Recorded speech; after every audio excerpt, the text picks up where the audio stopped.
છઠ્ઠા માળે આગ લાગી હોવાની ઘટના બની છે। ફાયર વિભાગની ટીમ ઘટના સ્થળે પહોંચી આવી છે।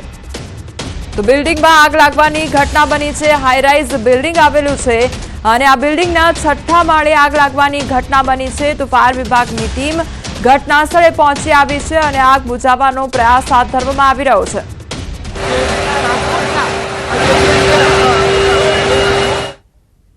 તો રાજકોટમાં હાઈરાઇઝ બિલ્ડિંગમાં આગ લાગવાની ઘટના સામે આવી છે। બીજી તરફ 150 ફૂટ રિંગ રોડ પર આ બિલ્ડિંગ આવેલી છે અને તે હાઈરાઇઝ બિલ્ડિંગમાં આગની ઘટના બની છે। છઠ્ઠા માળે આગ લાગવાની ઘટના બની છે। ફાયર વિભાગની ટીમ ઘટના સ્થળે પહોંચી આવી છે અને રેસ્ક્યુ ઓપરેશન હાથ ધરવામાં આવ્યું છે। છઠ્ઠા માળે બિલ્ડિંગના છઠ્ઠા માળે આગ લાગવાની ઘટના બની અને ત્યાં આગળ ફસાયેલા લોકોને બહાર કાઢવામાં આવી રહ્યા છે। બિલ્ડિંગની બહાર તે લોકોને લાવવામાં આવી રહ્યા છે।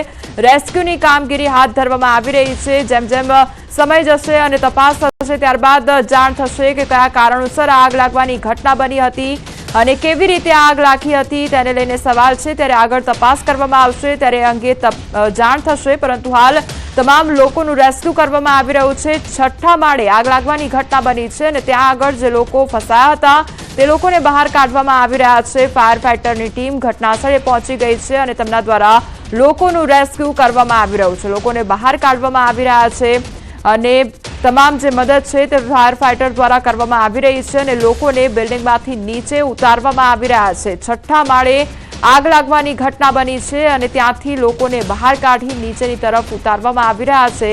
તો હાઈરાઇઝ બિલ્ડિંગ આ રાજકોટની કે જ્યાં આગળ આગ લાગવાની ઘટના બની 150 ફૂટ રિંગ રોડ પર આ બિલ્ડિંગ આવેલી છે અને જેમાં આગ લાગવાની ઘટના બની છે। તો બિલ્ડિંગના છઠ્ઠા માળે આગ લાગવાની ઘટના બની અને અત્યારે રેસ્ક્યુ ઓપરેશન હાથ ધરવામાં આવ્યું છે। જે લોકો ફસાયા છે છઠ્ઠા માળે તે લોકોને બહાર કાઢીને બિલ્ડિંગમાંથી નીચે ઉતારવામાં આવી રહ્યા છે।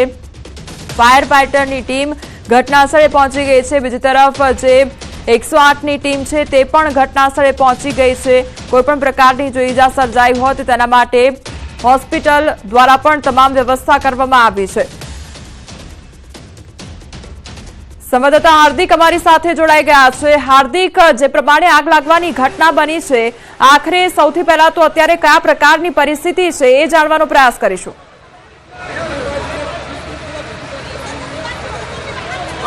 રાજકોટની જે છે આ રેસિડેન્સી જે બિલ્ડિંગ છે ત્યાં આગ લાગી છે અને આ બિલ્ડિંગ દ્રશ્યો જોઈ શકો છો કે જે રીતના રાજકોટ શહેરનો આ વિસ્તાર છે અત્યારે હાઈરાઇઝ બિલ્ડિંગ છે। અત્યારે અહીંયા જે ફાયર વિભાગ દ્વારા રેસ્ક્યુ કરવામાં આવ્યું છે, આ રેસ્ક્યુની કામગીરી ચાલુ છે। અત્યારે અહીંયા 3 થી 4 જેટલા પરિવારજનો છે તે ફસાયા હોવાની વિગતો જે છે સામે આવી રહી છે। ખાસ કરીને રાજકોટ શહેરમાં જે છે અત્યારે અહીંયા ઘટના બની છે। ખાસ કરીને જે રીતના અહીંયા અન્ય સમાચાર પણ મળી રહ્યા છે, જે રીતના રાજકોટ શહેરમાં આજે જે હાઈરાઇઝ બિલ્ડિંગ છે 200 ફ્લોરનો, ત્યાં આ ઘટના જે છે બની હતી। જે રીતના અત્યારે ફાયર વિભાગની ટીમ પણ પહોંચી છે। હાલ જે રીતના રાજકોટ શહેરનો આ વિસ્તાર છે જેમાં એક વ્યક્તિનું અત્યારે મૃત્યુ થયું હોય તેવી પણ પ્રાથમિક વિગતો મળી રહી છે। જે રીતના રાજકોટ શહેરમાં આજે આગની ઘટના બની હતી અને આગની ઘટનામાં જે છે તે એક વ્યક્તિનું મૃત્યુ થયું હોય તેવી પ્રાથમિક વિગતો પણ મળી રહી છે। જે રીતના રાજકોટ શહેર સિવિલ હોસ્પિટલ ખાતે જે શહેરની ટીમો પણ પહોંચી છે। આ ઘટનામાં જે છે એક વ્યક્તિનું મૃત્યુ થયું હોય એવું અત્યારે પ્રાથમિક દ્રષ્ટિએ લાગી રહ્યું છે। ફાયર વિભાગ દ્વારા જે તે તાત્કાલિક જે છે આ વ્યક્તિને 108માં છે। હાલ જે રીતના રાજકોટ શહેરમાં જે છે તે આજે વહેલી સવારથી 150 ફૂટ રોડ પર આ ઘટના બની હતી। અલગ અલગ પરિવારો છે તે પણ ટેકનિક ફસાયા હતા। જે રીતના આજે જે છે રાજકોટ શહેરની આસપાસના જે ફાયર વિભાગની ટીમો છે તેમને પણ અત્યારે અહીંયા બોલાવવામાં આવી છે। અત્યારે પણ 108ની ટીમ છે તે અત્યારે પહોંચી રહી છે। સતત જે છે રેસ્ક્યુ ની કામગીરી હાથ ધરવામાં આવી રહી છે। જે રીતના વાત કરવામાં આવે તો આજે સવારે 10 વાગ્યાના સમયે બધા જ ધૂળેટીના પર્વની ઉજવણી કરી રહ્યા હતા ત્યારે આ બે વિંગ છે ત્યાં બની હતી અને આ ઘટનામાં છે તે એક વ્યક્તિનું અત્યારે જે છે મૃત્યુ થયું હોય તે પ્રાથમિક વિગતો મળી રહી છે। જોકે હજુ સત્તાવાર આ મામલે હજી કોઈ જાણકારી કરવામાં નથી, પરંતુ ક્યાંક ને ક્યાંક જે છે અત્યારે અનેક પરિવારો પણ ફસાયા છે। આ પરિવારોની જે રેસ્ક્યુ છે તે પણ હાથ ધરવામાં આવી રહી છે। સીધા દ્રશ્યો જોઈ શકો છો જે રીતના રાજકોટની જે વધુ એક અગ્નિકાંડ જેવી ઘટના બની છે ત્યારે 5 કે 6 જેટલા પરિવારો છે ત્યાં ફસાયા છે। આ ક્યાંક ને ક્યાંક કાબુમાં આવી ગઈ છે, પરંતુ હજુ સુધી જે છે તે લોકો ફેલાય છે. આપણે સ્થાનિકો સાથે પણ વાત કરવાનો પ્રયાસ કરીશું. બેન, શું કહેશો, આજે ઘટના બની, આગની ક્યારે બની? શું આગની ઘટના બની?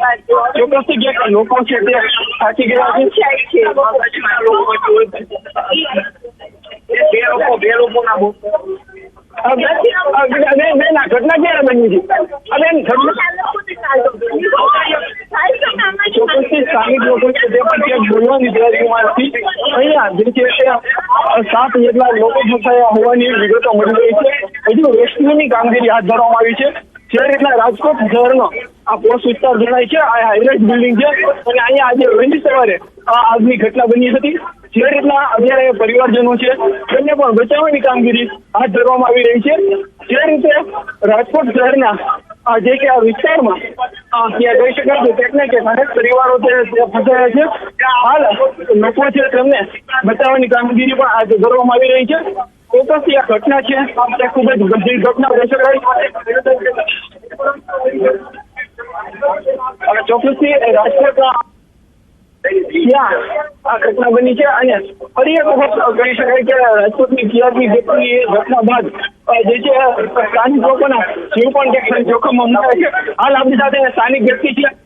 શું કહેશો, આજે બિલ્ડિંગનું નામ શું છે અને ઘટના શું બની છે? બિલ્ડિંગનું નામ બિલ્ડિંગ છે, આવેલું નામ એટલાન્ટિસ બિલ્ડિંગ છે, બિગ બજાર સામે આવેલું છે. એની સી વિંગમાં 6ઠા માળે આગ લાગ્યા બાદ 7, 8, 9, 10 ફ્લોર ઉપર પ્રસરી છે, જેમાં 30 લોકો ફસાયાનું કહેવાય છે. 2 મહિલા અને 2 બાળકોનું રેસ્ક્યુ કરવામાં આવ્યું. ચોક્કસથી જે છે આ 6ઠા માળે આગ લાગી હતી, અને આ આગમાં હજુ પણ રેસ્ક્યુની કામગીરી હાથ ધરવામાં આવી રહી છે. જેટલા ફાયર વિભાગની ટીમ પણ પહોંચી હતી અને એમના દ્વારા સમગ્ર કામગીરી હાથ ધરવામાં આવી હતી. હાલ આપણી સાથે સ્થાનિક તેમની સાથે પણ વાત કરવાનો પ્રયાસ કરીશું. તો ભાઈ, શું કહેશો, આગની ઘટના ક્યારે બની હતી અને શું વિગત? ચોક્કસથી જે છે રાજકોટના લોકો છે તે પહોંચી ગયા છે.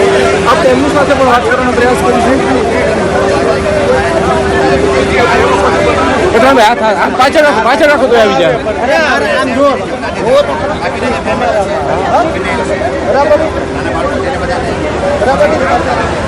અત્યારે સાહેબ રેસ્ક્યુ હજી કેટલા માળમાં લોકો ફસાયેલા છે? અંદાજે કેટલા લોકો રહેતા હશે? કેટલા પરિવાર છે? બાકીના કેટલા લોકો